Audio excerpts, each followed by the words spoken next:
ചില ചരിത്രങ്ങൾ കാലം തെളിയിക്കും. ചിലത് കാലത്തോട് പറയാൻ ചിലരെ നിയോഗിക്കും. അങ്ങനെയുള്ള ഒരു നിയോഗം മാത്രമാകാം എൻ്റേതും.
എൻ്റെ കൃഷ്ണന് ഒറ്റയ്ക്കായിടൂ ഞാൻ.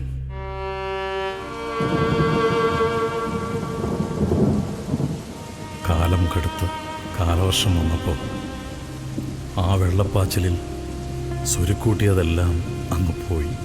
കാർത്തുവേയും ഉണ്ണിക്കുട്ടനെയും ഒരു നോക്ക് കാണാൻ കൂടി എനിക്ക് കിട്ടിയില്ല.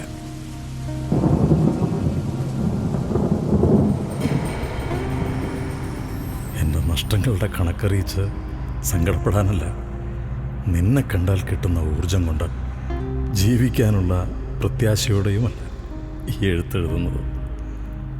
കാത്തിരിപ്പിന് സ്ഥാനമില്ലാത്ത ജീവിതത്തിൽ ഇനി പ്രതീക്ഷകൾക്ക് അർത്ഥമില്ലല്ലോ. എന്നാലും നിന്റെ വിശേഷങ്ങൾ അറിയാൻ ഒരാഗ്രഹം. നിന്റെ ആർക്കെ.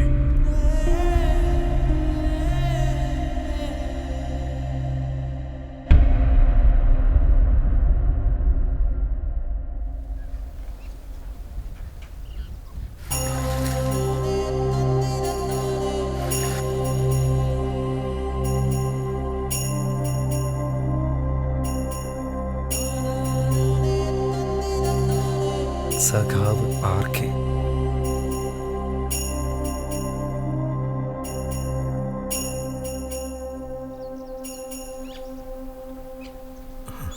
കണ്ടപാടെ ഓടിവന്ന് എന്നെ കെട്ടിപ്പിടിക്കുന്ന ആർക്കെയെ പ്രതീക്ഷിച്ച ഞാൻ നിന്നെ. നിനക്ക് ആ സ്ഥലം ഓർമ്മയുണ്ടോ? തുരുത്ത്. പണ്ടാ തുരുത്തിൽ നമ്മൾ കഴിഞ്ഞിരുന്ന ദിവസങ്ങൾ ഓർമ്മയുണ്ടോ? എല്ലാം ഇന്നലെ കഴിഞ്ഞ പോലെ. ഞാനും നീയും തമ്മിലുള്ള ദൂരം ഇവിടുന്ന് ആ തുരുത്ത് വരെയുള്ളൂ.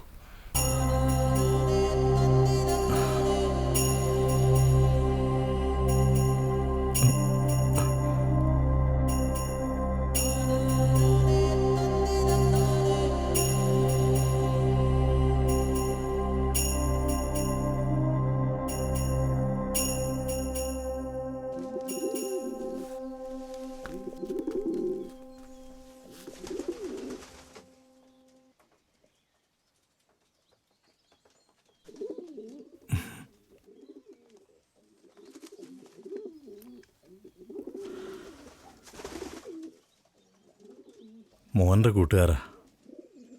വെള്ളം ഇറങ്ങിയപ്പോൾ അവർ തിരിച്ചു വന്നു. തുരുത്തിൽ വെള്ളം കയറി നിറഞ്ഞപ്പോൾ നാട്ടുകാരെ രക്ഷിക്കാനാ ആദ്യം ഓടിയത്. അപ്പോൾ സ്വന്തം വീട്ടുകാരെ മറന്നു. പഴയ കമ്മ്യൂണിസത്തിൻ്റെ ബാക്കി.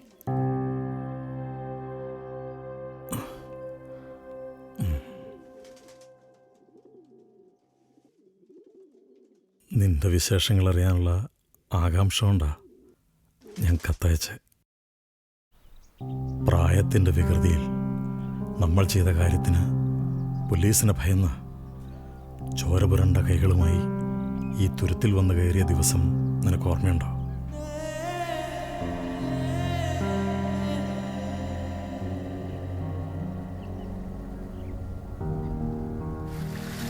ചില സമയത്ത് എന്തിനാ ജീവിക്കുന്നതെന്ന് തോന്നും. അന്നേരം വഞ്ചിയെടുത്ത് തുഴഞ്ഞ് ഇങ്ങോട്ട് പോരും. പഴയ കാര്യങ്ങൾ ഓരോന്നോർക്കും. ഈ ഒരു ദിവസം ഞാൻ മനസ്സിൽ കാണാറുണ്ട്. പഴയ നിന്റെ കഥകളൊന്നും കേൾക്കണ്ട എനിക്ക്. കൃഷ്ണദാസ് എന്ന എഴുത്തുകാരൻ്റെ വിശേഷങ്ങൾ പറയണം. എല്ലാറ്റിൽ നിന്നും ഒളിച്ചോടി ഒടുവിൽ എത്തിച്ചേർന്നത് കൽക്കട്ടയിലാണ്. അനുഭവങ്ങൾ കറുത്ത മഷിയിൽ തെളിയാൻ തുടങ്ങിയപ്പോൾ ഞാൻ അറിയാതെ ഒരു എഴുത്തുകാരനായി മാറുകയായിരുന്നു. ചെറുതും വലുതുമായി 18 മക്കൾ, എൻ്റെ എഴുത്തിൽ പിറവിയെടുത്തവർ. കൃഷ്ണദാസ് എന്ന സാഹിത്യകാരൻ്റെ ഭാഷ. അല്ലടോ, ഞാൻ എൻ്റെ ജീവന് തുല്യം, അല്ല ജീവനേക്കാളേറെ ഞാൻ സ്നേഹിക്കുന്ന എൻ്റെ കൃതികൾ. ഒരുപാട് യാത്രകൾ ചെയ്യുമായിരുന്നു ഞാൻ. അങ്ങനെ ഒരിക്കൽ വിജയവാഡയിലെ ഒരു ദേവദാസി സഭയിൽ കണ്ടെത്തിയ ഒരു പെൺകുട്ടി. പിറ്റേ ദിവസം സ്കൂൾ യൂണിഫോമിൽ അവൾ പോകുന്നത് കണ്ടപ്പോൾ സ്തംഭിച്ചു പോയി ഞാൻ. ആ കുട്ടിയെക്കുറിച്ച് കൂടുതൽ അറിയാൻ ശ്രമിച്ചപ്പോൾ സ്കൂളിൽ ഏറ്റവും നന്നായി പഠിക്കുന്ന മിടുക്കിക്കുട്ടി കൂടിയാണെന്നറിഞ്ഞപ്പോൾ തകർന്നു പോയി ഞാൻ. അതായിരുന്നു എൻ്റെ ആദ്യത്തെ സൃഷ്ടി. മാസങ്ങൾക്ക് മുൻപ് ഡൽഹിയിൽ വെച്ച് കിട്ടിയ അവാർഡ് വാങ്ങാൻ ഞാൻ സ്റ്റേജിൽ കയറിയപ്പോൾ സ്റ്റേജിൽ ഇരിക്കുന്നവരുടെ കൂട്ടത്തിൽ ആ സ്കൂൾ കുട്ടിയെ കണ്ട് ആദ്യം ഞാനൊന്ന് പതറിയെങ്കിലും പിന്നീട് സന്തോഷം തോന്നിയത്. ഇന്നവൾ കേന്ദ്ര ഗവൺമെൻറ്റിലെ ഒരു ഉയർന്ന ഉദ്യോഗസ്ഥയാണ്. അന്നത്തെ അവാർഡിനേക്കാൾ സന്തോഷമായിരുന്നു അവളെ അന്ന് അവിടെ കണ്ടപ്പോൾ. ആദ്യകാലങ്ങളിൽ എന്നെ സഹായിച്ച ഒരു പുസ്തക പ്രസാധകനുണ്ട്. എഴുത്തിൻ്റെ വില അറിയുന്ന, പണത്തിനേക്കാൾ മൂല്യം എഴുത്തിനുണ്ടെന്ന് വിശ്വസിക്കുന്ന ഒരു പാവം ശുദ്ധൻ. അവനു വേണ്ടി ഒരു നോവൽ. അതായിരിക്കും കൃഷ്ണദാസ് എന്ന എഴുത്തുകാരൻ്റെ അവസാനത്തെ നോവൽ, എൻ്റെ 19ാമത്തെ പുത്രൻ.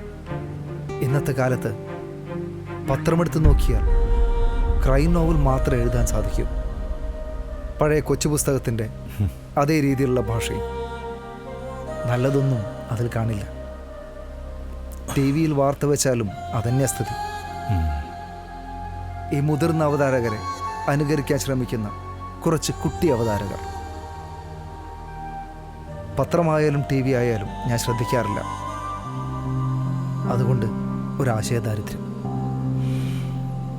അങ്ങനെ ഇരിക്കുമ്പോഴാണ് തൻ്റെ കത്ത് കിട്ടുന്നത്.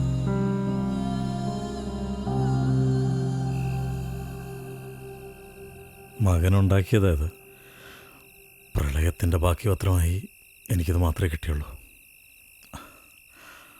അവന് നടക്കാൻ കഴിയില്ലായിരുന്നു.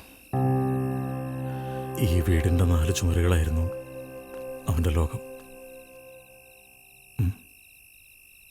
പരുങ്ങണ്ട, എങ്ങ് വാ. എങ്ങ് പോന്നോ? വാടാ. ഇവൻ എൻജിനീയർ ആവാൻ പഠിക്കുക. എൻജിനീയറാണോ ഈ പണി ചെയ്യണേ? ഞാനല്ല, അച്ഛനാ.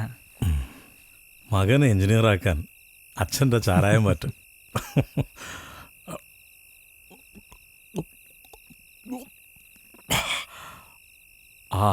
ഗംഭീരം. നീ പേടിക്കണ്ട, എൻ്റെ ചങ്ങാതിയാ. വലിയ എഴുത്തുകാരനാ. നീ കേട്ടിട്ടുണ്ടോ? കൃഷ്ണദാസ്. ഇല്ല. ഒരുപാട് അവാർഡൊക്കെ കിട്ടിയിട്ടുള്ള ആളാ. നീ വയ്ക്കോ.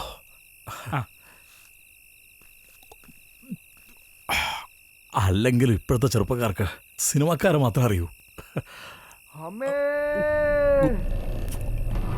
എന്താ ഒരു ശബ്ദം? അത് കാര്യമാക്കണ്ട. ചില ദിവസങ്ങളിൽ ഇവിടെ ഇങ്ങനെ പതിവാ. ഇവിടുത്തുകാർക്ക് ഇപ്പോൾ ഇതൊരു ശീല. നിനക്കറിയോ, വെള്ളപ്പൊക്കത്തിൻ്റെ സമയത്ത് രാത്രിയുടെ ഇരുട്ടിൽ ഒരൊറ്റ ജീവന് വേണ്ടിയുള്ള കരച്ചിലുകളായിരുന്നു ഈ പൂതപ്പാടെന്നറിയെ.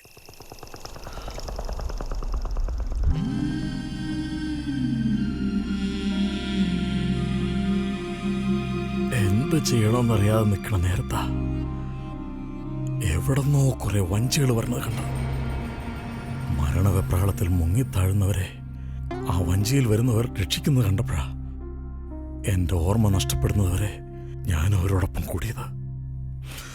എന്നിട്ട് നേരം വെളുത്തപ്പോ ജീവനില്ലാതെ പൊന്തിക്കിടക്കുന്ന കുറെ ആളുകളെ കണിയണ്ട ഈ ഭൂതപ്പാടം ഉണർന്നത്.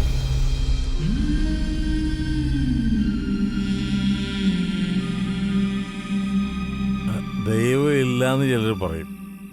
അതൊക്കെ വെറുതെയാ. ഇവിടെ ജീവനോട് അവശേഷിക്കുന്നവർ ദൈവത്തെ നേരിട്ട് കണ്ടവരാ. പക്ഷേ മുക്കുവന്മാരുടെ രൂപത്തിലാണെന്ന് മാത്രം. ഈ കാലവും രാഷ്ട്രീയവും അവരെ മറന്നാലും ഇവിടുത്തെ ആരൊരിക്കലും അവരെ മറക്കില്ല.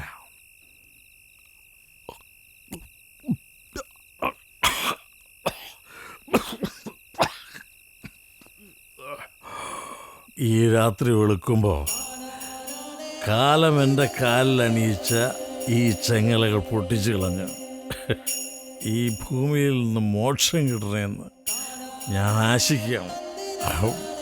വർഷങ്ങൾക്ക് ശേഷം മനസ്സ് പറഞ്ഞ ഒരാളോട് സംസാരിക്കാൻ കഴിഞ്ഞതിൻ്റെ സന്തോഷം പറഞ്ഞേക്കാം.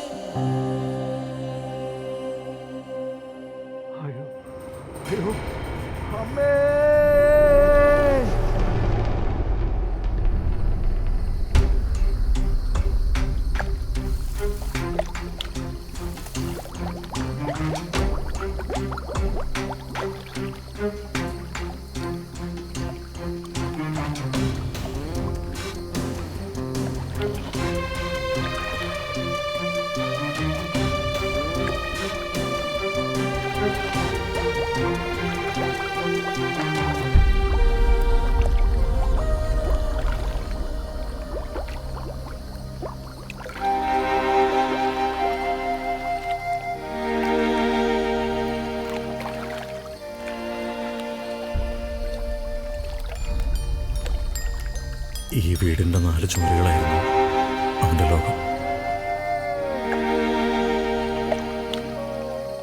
എൻ്റെ കണ്ണിൽ കണ്ടത് നിന്നോട് പറയാനാ ഞാൻ ഓടി വന്നേ.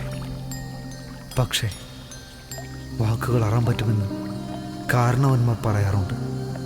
നേരിൽ അനുഭവപ്പെടുമ്പോഴാണ് അത് സത്യമാണെന്ന് തിരിച്ചറിയുക.